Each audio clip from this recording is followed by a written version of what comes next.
Paramashivoham. Oh.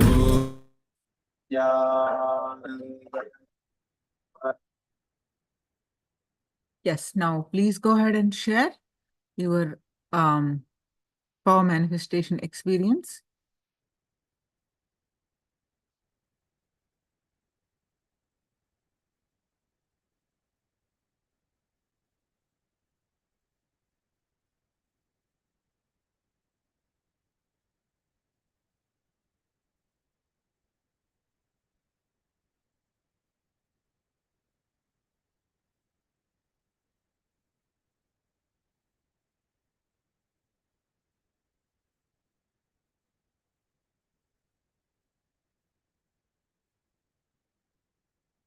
Christina and Elizabeth, Linka, Yali, all of you, Lisa, all of you, please share your experience.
Now let's understand some powerful cognitions to live our peak possibility.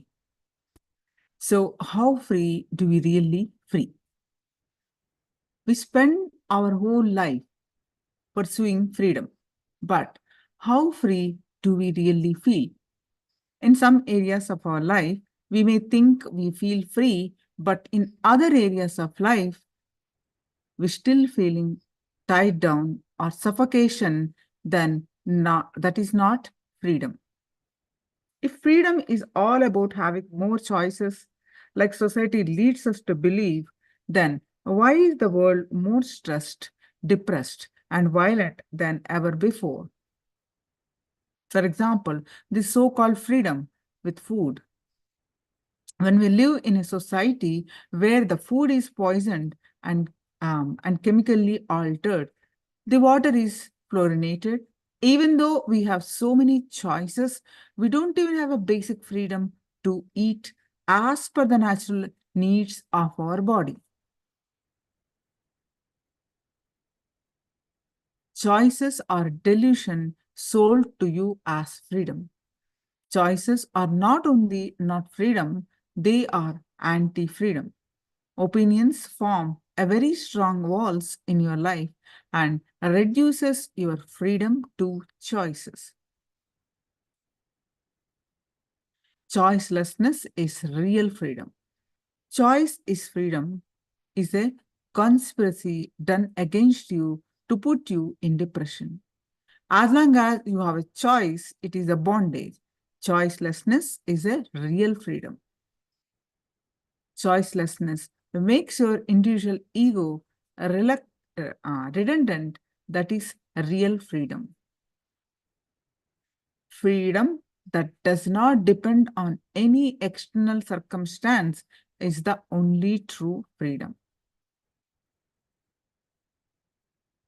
Do not, this Maitreya Upanishad, the Pramana, do not become one enjoying objects of the senses. Do not also become one believing in the senses. Rejecting all identity, become that which remains. By inner freedom, one attains happiness. By inner freedom, one reaches the supreme. And this is from Ashtavakra Gita. By inner freedom, one comes to an absence of thought. By inner freedom, to the ultimate state.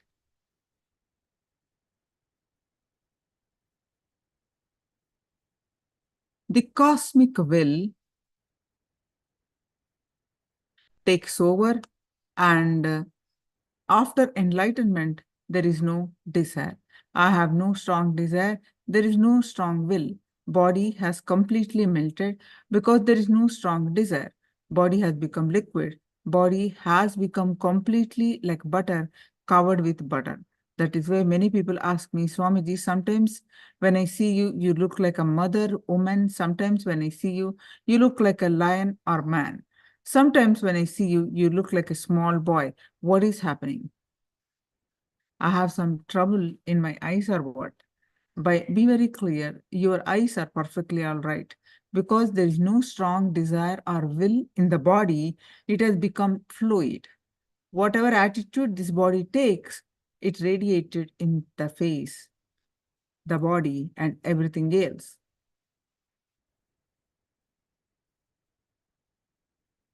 Swatantra, the freedom, the real freedom. Swatantra means the technique to handle yourself. Swatantra. Swa means self. Tantra means technique. Ability to handle yourself. Freedom to eat means having the ability to eat what is compatible for your body and as per your goal. If you are able to eat what is good for your body and for your good goal, that is called freedom. Not because it is presented in eye-catching way, mouth-watering way, then it is called food abuse.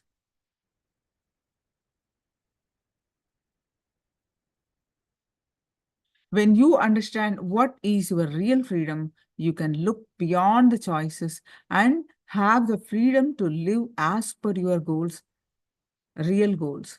Making your powerlessness redundant is freedom. Surrendering to the greatest leader is the best freedom you can experience than surrendering to your ignorance as freedom. During the implosion and explosion, how you hold you. The methodology with which you are handling yourself, this while cognition is Swatantra. Do not cognize saying no as the main principle or quality of freedom. The instinct of no being supported, groomed, or wrongly named as maturity is not freedom. Only if you are able to handle yourself, you have the freedom. Anything which is enjoyed, experienced with these five senses is not going to help you to get out of freedom.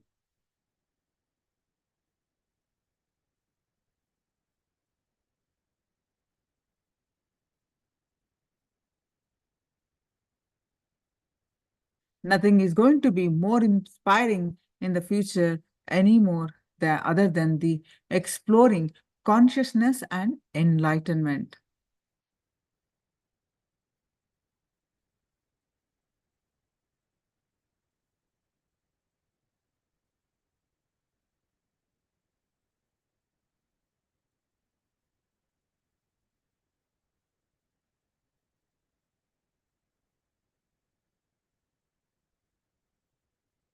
If you are not exploring your consciousness, no other way, you will be imploring in boredom.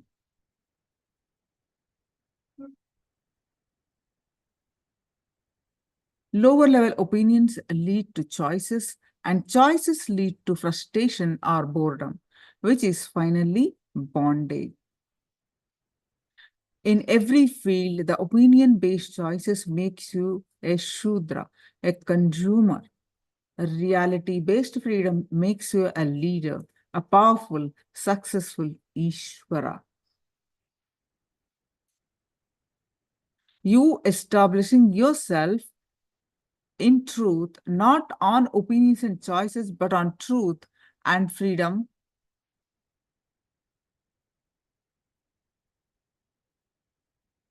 You become Brahmana. Opinion-based choices are only bondage. Reality-based freedom is liberation. Reality is always freedom.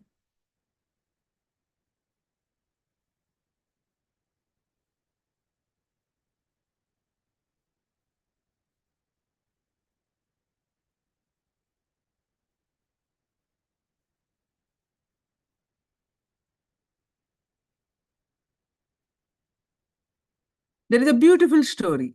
A great Paramahamsa sitting on the banks of a Ganga, playing with a small tortoise. The king ordered the Paramahamsa to be brought to the court to be the prime minister of the court. The soldiers walked up to the Paramahamsa and requested him, "King has ordered, you are honored to be the prime ministers in the king's court." The Paramahamsa looked up and said, "No, I have not asked for it." The soldiers were trying to tell him, "You are honored." The Paramahamsa asked, "The king's crown's base is made in the shell of a turtle. The tortoise shell will be the base of the crown. The tortoise shell will be the base of the crown. So which sits on the head of the king? So will this tortoise be happy here, moving around, or sits on your king's head as a crown? Naturally here, because only if it is dead, the shell can become the crown's this thing. So in every aspect of your life, if you eat because of your body needs it, that is called freedom. If you eat because it is prompted, it is suffering. Things will look good for your eyes, might not be good for your stomach. Your eyes are not going to digest.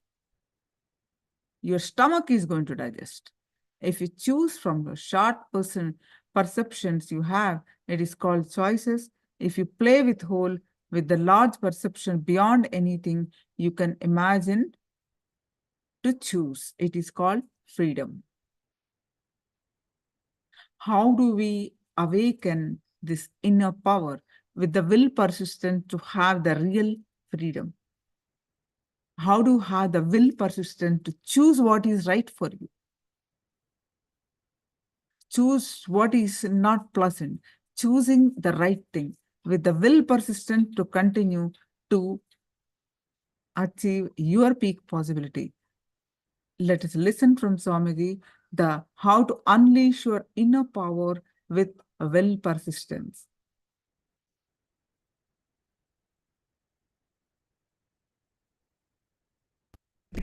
Terribly depressed when they get few crores in lottery or business. Now in the face of success, they get terribly depressed. I have to maintain it.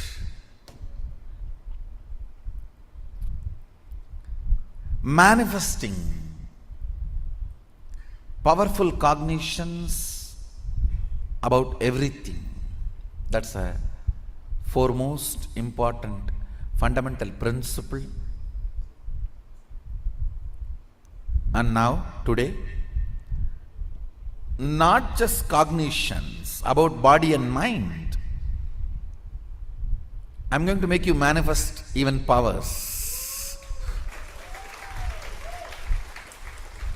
Today starts power manifestation. So,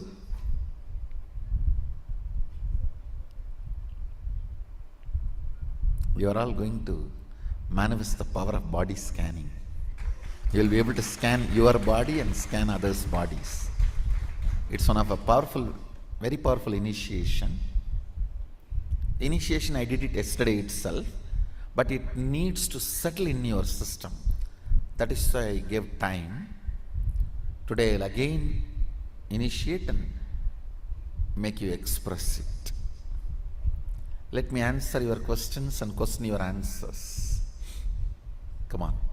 The first question submitted for Swamiji today. So Claire Daly from Glasgow wrote, Beloved Swamiji, humble pranam at your lotus feet. To manifest powerful cognitions and create what we want, will it happen quicker through intensity? Thank you. The question, Beloved Swamiji, humble pranam at your lotus feet to manifest powerful cognitions and create what we want. Will it happen quicker through intensity? I should use the word will persistence. Listen.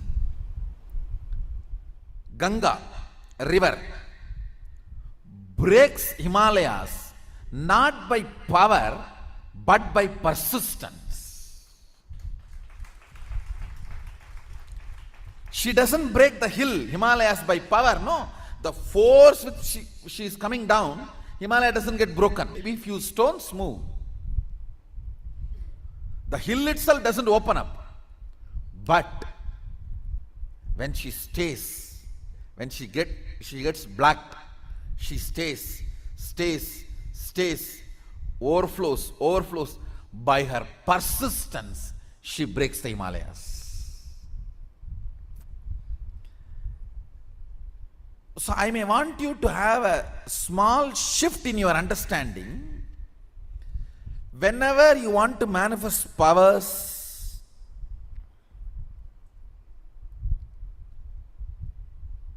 or want to manifest anything, intensity is nothing but your imagination. Persistence is the real tapas. What do you know about intensity? Everyone claims they are intense. It is the persistence which shows whether you are intense or not. I have seen people claiming intensity. I intensely want to be Adinavasi. Accept me now, Swamiji. Okay, all right. Please join the Sadashivatva program. No. 21 days is too much time. Arey, what do you mean? You say you intensely want, but you don't even want to spend 21 days for orientation. Many times I have seen people coming and telling, I want sannyas now, give me sannyas. I said, all right, I'll give you Krama Brahmacharya. Live this life for 1 year. Let's see if you are really able to be successful, then I'll give you sannyas. No, I cannot wait 1 year and I'll give me sannyas now. When you are intense, why can't you be persistent? And after all, you are going to be sannyasi forever, for whole life. What's the problem if you receive today or after 1 year? Understand, many times your ego, to make you falsely believe you tried your best, it is not working out for you. It makes you feel you are intense and you have exhausted yourself completely. Now it's okay, let us do something else. Do not believe the word intensity, believe only persistence. Will is made out of material called persistence, not intensity. Intensity has no meaning. What is intensity? Intensity, I am trying to open the third eye. More than uttering that word with all the pressure, intensity, intensity, intensity. What meaning it has?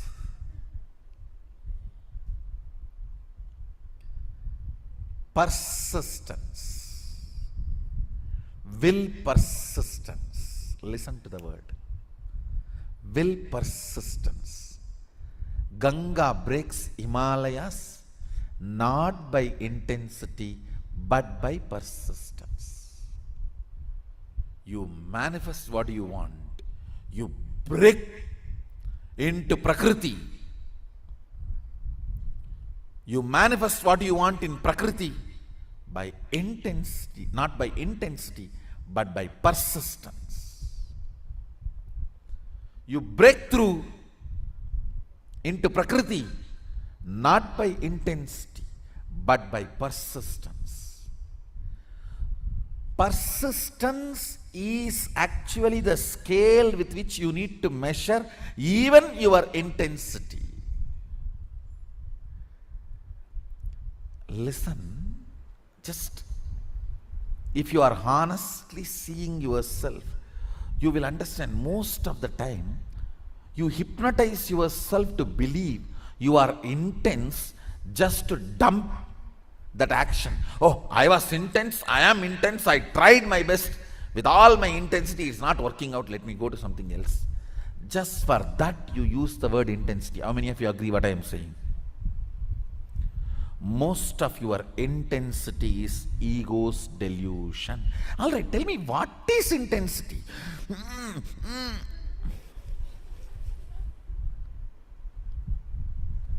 Word which has no meaning but puts you in a space as if it has meaning is delusion.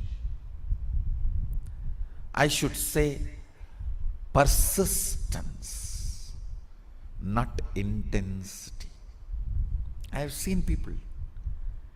It is persistent people who are successful, not the so-called intense people. The so-called intensity is all like emotional ups and downs. I have seen people. I have seen enough of intense people.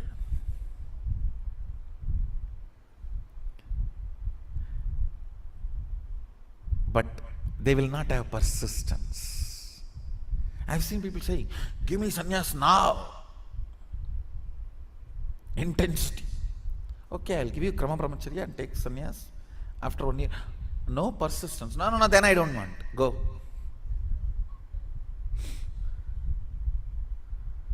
Understand, persistence makes your will into reality. Persistence is the scale of even measuring your intensity. Just intensity is nothing more than a cup of coffee. When you drink Texas size Starbucks coffee, everything will be intense. You can't sit, you can't sleep, you can't do anything, you will be just intense.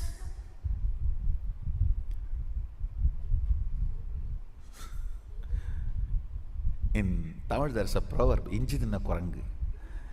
Means the monkeys, in Tiruvannamalai I have seen in my native place, that monkeys will come batch by batch and they will grab whatever is in the kitchen and start eating. One good thing with Tiruvannamalai monkeys is, they don't harm people, they don't disturb people. They come regularly and visit whatever is there in the home, they will eat. Sometimes by mistake, they will bite the ginger. The monkeys' salt level in their blood cannot handle ginger. See, ginger, to digest ginger, you need certain salt in your blood. Human beings have that level of salt to digest the ginger. These fellows don't have that much of salt to digest the ginger. And their intestine is also not capable of digesting ginger. So they will get into the mood, oh God, they will make a ruckus. It is almost like they had alcohol, liquor. Human being, if he drinks 2-3 liter liquor, village arak, how he will behave, exactly they will behave like that. They will jump here, jump there, jump. They can't digest. Your intensity is most of the time monkey which has bitten the ginger. The ginger effect will come down in 3 hours. Usually if you give the water taken out during cooking, means the white, when you cook white rice, the water which comes out. Nowadays you guys cook in the cooker, that is why the diabetes. If you cook in the pot and remove that water, the whole starch will go out, you will not have diabetes. I guarantee anybody, if you take out the starch and eat rice, you will not have diabetes. From my experience, I am telling you. Both my parents are diabetic. And I started having, all I did is just one change. Just I shifted the method of cooking. No more cooker, just pot, remove the starch water, I am eating rice. Nothing, I am healthy, completely healthy. Just this only one thing, you will be out of diabetes. That starch water if you give, only then that monkey will settle down. Till then it cannot settle down. All your intensity is more or less like a monkey bit the ginger. Jumping, jumping, jumping, jumping. But that is not going to lead anywhere. That's not going to lead anywhere. So I may want you to use the word will persistence, not will intensity. Will persistence will make you manifest powerful cognitions. See, this whole Sadashivatva, I know the Facebook and the internet, too much buzz is going on. Today I have so many questions on Sadashivatva. Will you open it for others also? Non-Adinavasis and all. In the Facebook, around 45 questions in my page. Giving all great context. You are so compassionate. You are Sadashiva. You are Arunachala. You are Arunagiri Yogishwara. Yes, I am Sadashiva. Please come and live with me.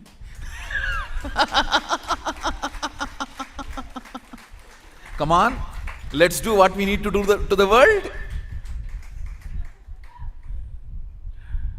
No, then you are not Sadashiva.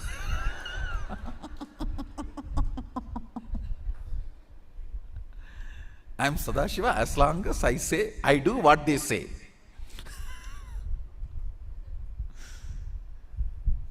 Long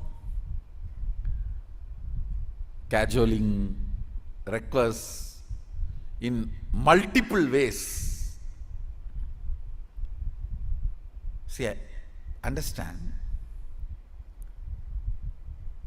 I only manifested some 7-8 powers to the Sadashivatva participants. Don't be pressurized by them now itself. They are going to manifest all 400 within next 2-3 months. Wait for more fun.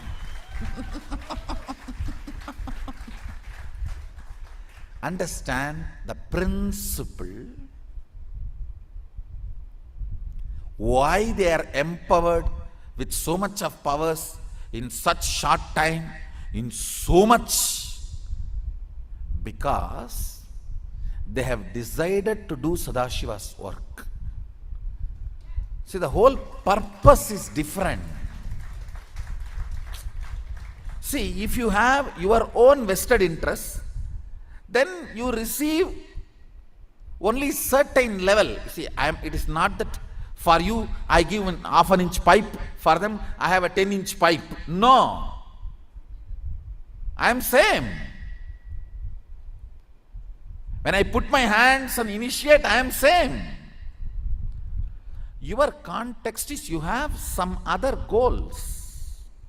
You give whatever your reason, that is okay. I am not saying right, wrong, judging and all that.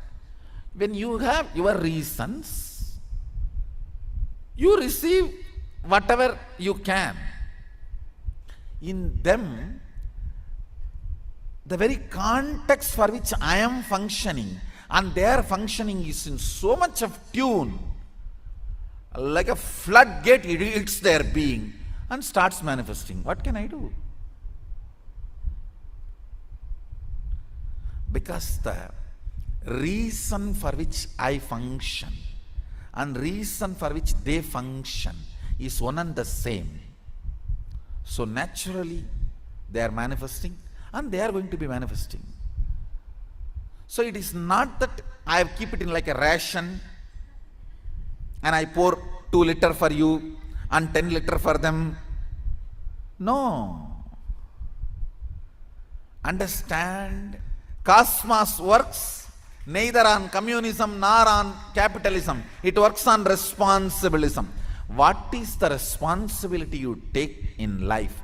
What is the context you set for yourself in the life? Based on that, he manifests. That's all. He manifests based on that. So the whole Sadashivatva is manifesting for the people who decided to do his work as not just first priority, only priority. See, first priority is different, only priority is different. Because they decided it as only priority, the manifestation becomes totally different, altogether in a different scale. Understand, my initiations are same, I am same for everyone. It is based on their context they receive and they manifest. So everyone who has sent long messages in my both pages, Paramahamsa Nithyananda and Sri Nithyananda Swami, long messages in person. Can I come and gain powers and knowledge and be a volunteer, not committing to be Adinavasi?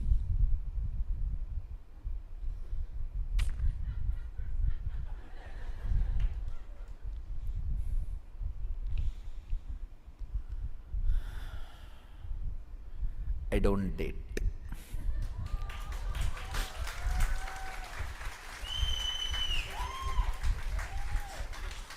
No dating is possible.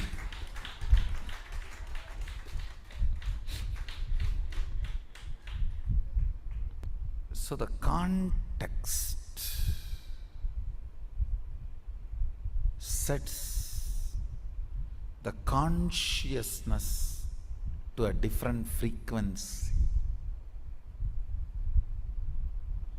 So what you are, surely I am available for you as much as you can receive. I am available for everyone. See, I am like Ganga. If you come with a cup, carry me in a cup. If you come with a pot, carry me in a pot. If you come with a lorry, fill me in the lorry and go. If you come with huge container, fill me in the container and go. If you want to make a canal, make it, up to you. I'll be flowing always. From my side, I neither have favoritism nor have any yes, no, all that. I just flow. Whoever wants to take whatever responsibility. Responsibilism is the law of the cosmos. Whoever takes responsibility, enjoy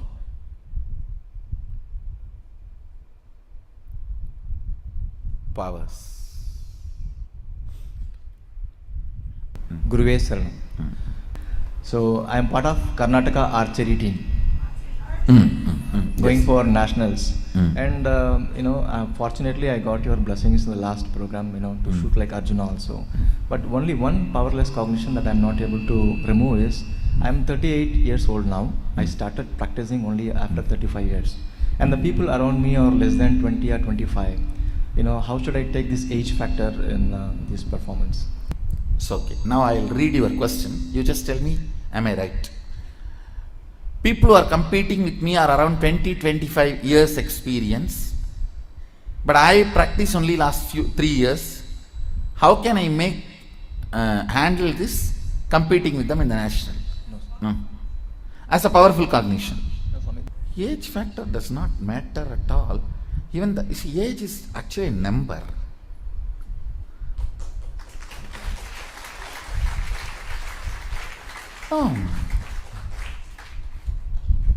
Age is just a number. It is just constantly you believing that you are this.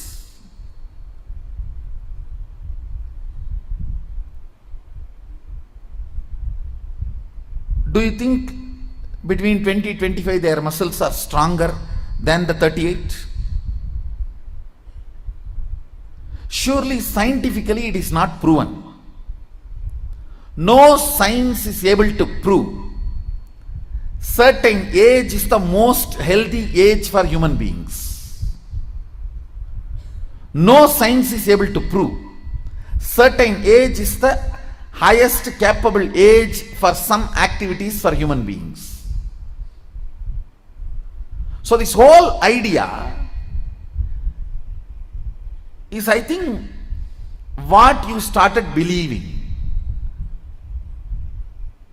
See, actually, the young guys will feel, oh, he's 30, well trained, he's elderly, I'm too young.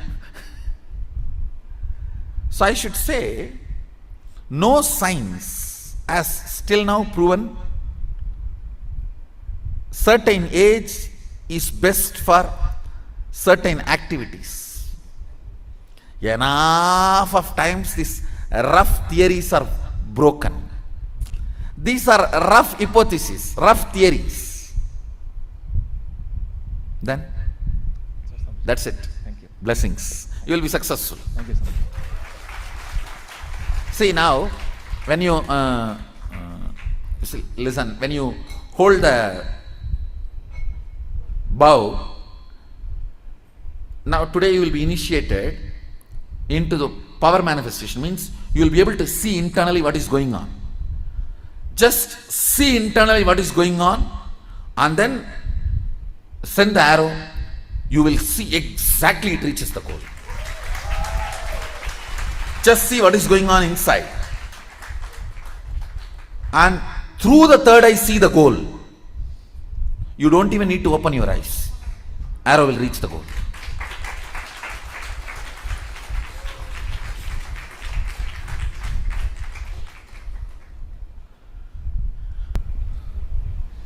Please read the next question.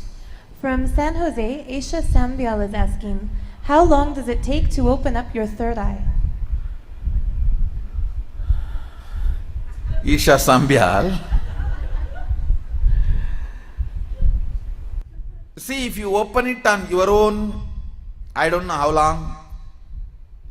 If I am going to open it for you, how much it takes for you to open your two eyes? So that much only it takes.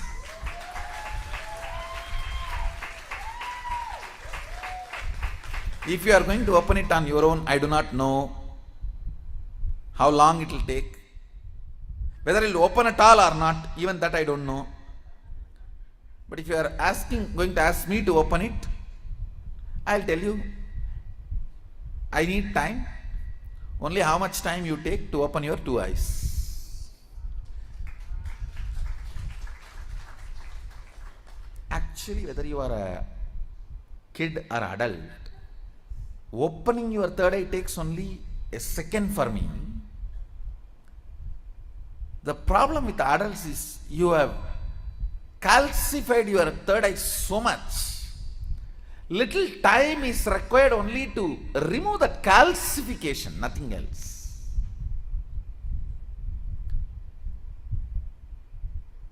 Only to remove the calcification, it takes little time, nothing else. Actually, when your third eye opens, your whole face radiates something called grace.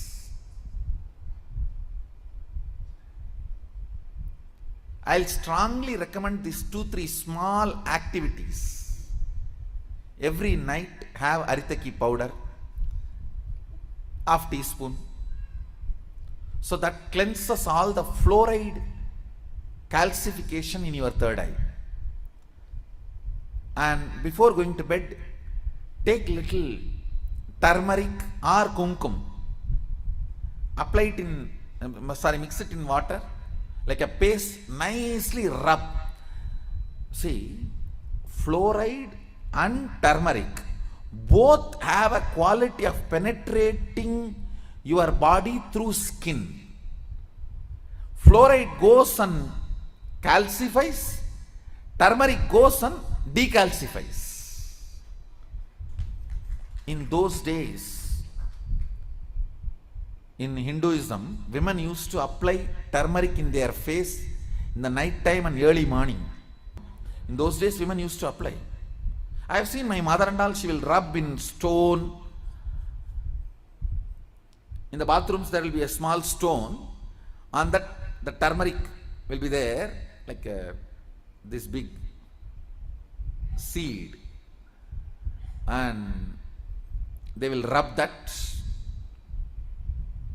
Night time they will apply once, and early morning when they take bath they will apply once.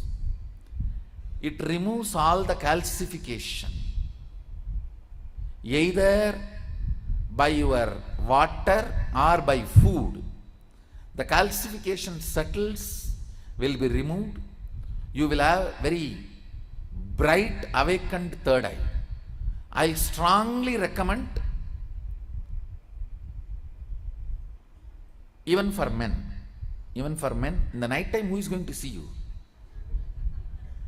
Who is going to see you in the night time? So, even men can apply on the forehead. Not just applying, you have to rub. So, it penetrates through the skin and decalcifies. These few things will really help when I awaken your third eye to keep it awakened. If the calcification is removed, keeping it highly active will be easy if you clean up your forehead with a organic. Please go for organic turmeric and organic kumkum. Kumkum is nothing but processed turmeric. You can use even kumkum, no problem. Anyone is okay. Turmeric or kumkum, even men, it will really help to clean your third eye and decalcify the calcification. Please go ahead. Nithyananda Swamiji. Yes. Okay. I want you to please speak on my inner space. There is an aspect of, and has been since 2015, tremendously in love with your knowledge that you've delivered to the world. And I fell in love with it. Go and sit in front of Kalabhairava. Near the gate is there. Just talk like as if you are talking to me. Talk, it will be completely cleared. I'll take care.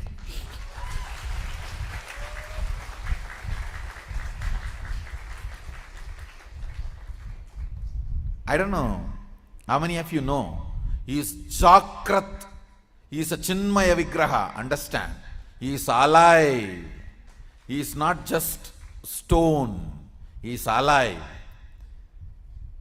If you are here in Bangalore Adinam or you are visiting Bangalore Adinam, go and talk to him, then you will understand how alive he is. I can very boldly say, within 24 hours he will answer you either internally or in your dream. Anything you ask.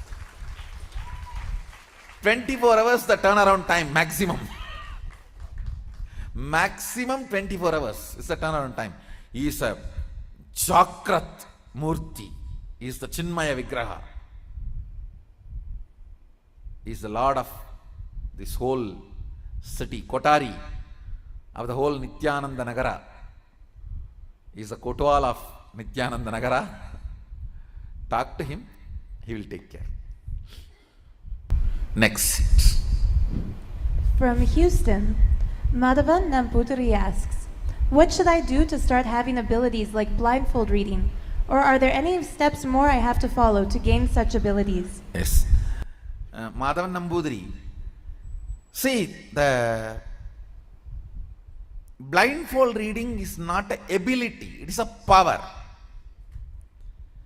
It starts manifesting because of initiation. See, now with this 2-day program, I can initiate you into the power of body scanning. You will be able to see internally what is going on in your body, and you will be able to see others' body. But for the level of blindfold reading, I'll strongly recommend you come and attend the inner awakening. And Madhavan, I commit with you, I'll make you do blindfold reading. I am responsible for what I am saying. Come for an inner awakening, I'll make you manifest that power.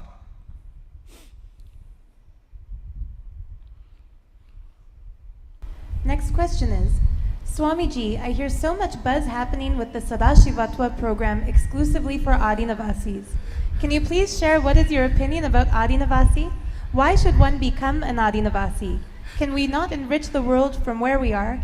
Can you share something about the lifestyle of Adinavasi so that we may take decision from the right context?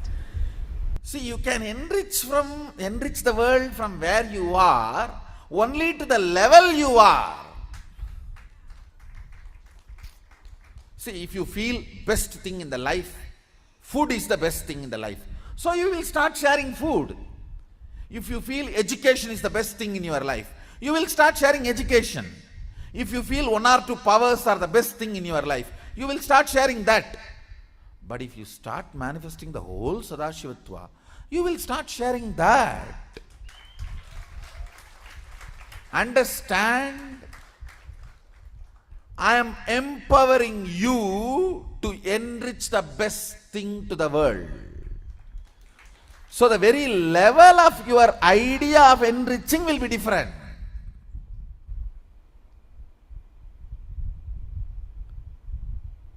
Big question. Swamiji, I hear so much buzz happening with the Sadashivatva program exclusively for Adinavasis.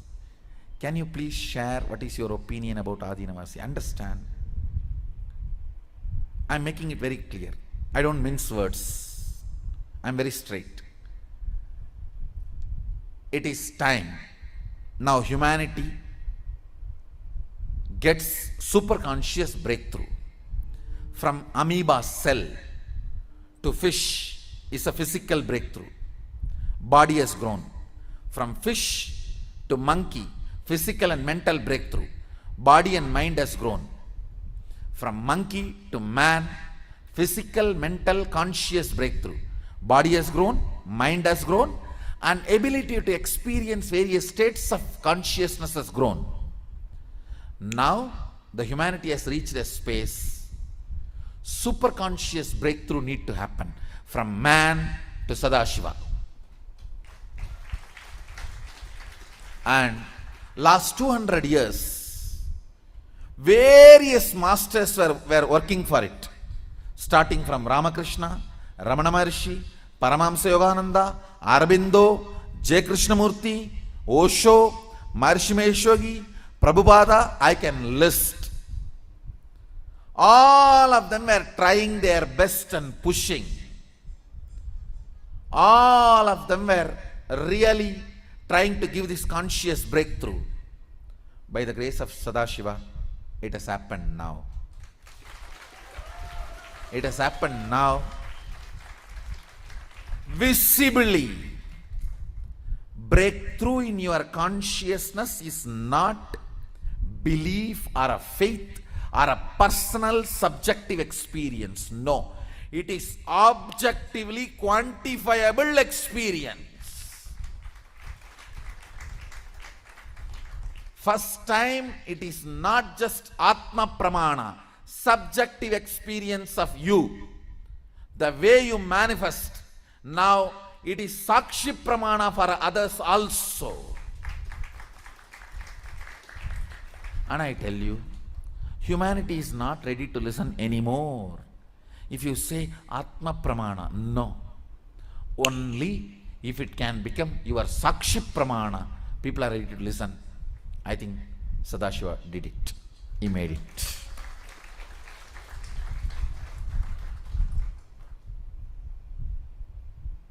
Not because of arrogance or anything, but because of the confidence I am sitting on the science which is already successful. I am calling, oh humanity, come, it is time to have a superconscious breakthrough. Everything else is secondary. It is time to have superconscious breakthrough. I welcome, I invite you, urge you, welcome you. It is time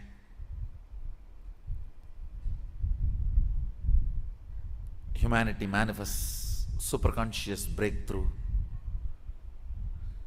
manifesting, living the state of Sadashiva, radiating the space of Sadashiva, manifesting the powers of Sadashiva.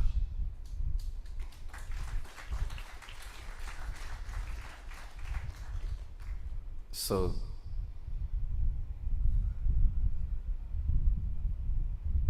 you are asking a question, why should one become an Adinavasi? You will be the pioneer of the superconscious breakthrough. Of course, everyone is going to join, but they are going to be joining you. You will be the leader. You will be leading. And as I said, you can enrich the world wherever you are, but only to your level. Lifestyle of Adinavasi is nothing but living the state, radiating the space, manifesting powers. It is beyond describable. Maybe if you watch some of the videos of Adinavasis, you can get an idea what it feels like to be an Adinavasi. Be blissful, be blissful, be blissful.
It's time to join the darshan and let's join darshan preparation.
How many of you are excited for today's initiation?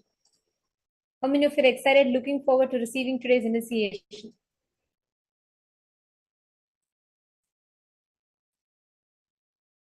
I request all of you to go ahead and share. Today's initiation is something very, very special because what we are going to be learning today, the initiation that we are going to be receiving today, will awaken us to our highest state of existence, literally empowering us as a leader, where we become manifest the Ishwaratva, manifest the ultimate Ishwarat, the consciousness, leadership consciousness. Nithyananda, my yoga malar, my stuck. Great. I request all the participants to please come and settle down. Please settle down in front of the camera.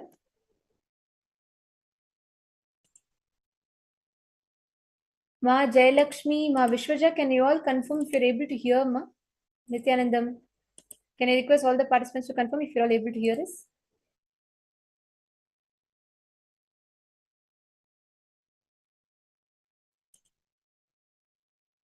Ma Chiang Chin Lin, Ma Maluhya Mauna, Ma Shukrendraananda, Ma Iqbal Banu, Ma Vani Goyal. Are you all able to hear us?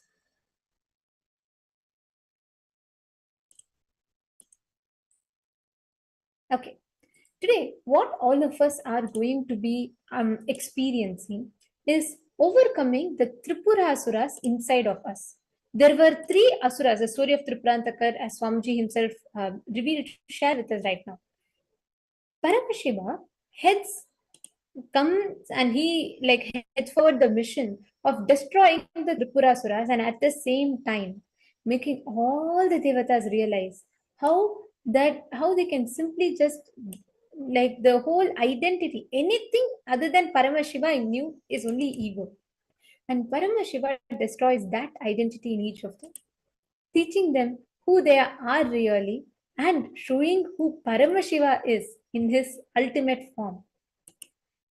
This entire episode of Tripurantakar Murti, where Paramashiva comes and destroys the Tripurasuras,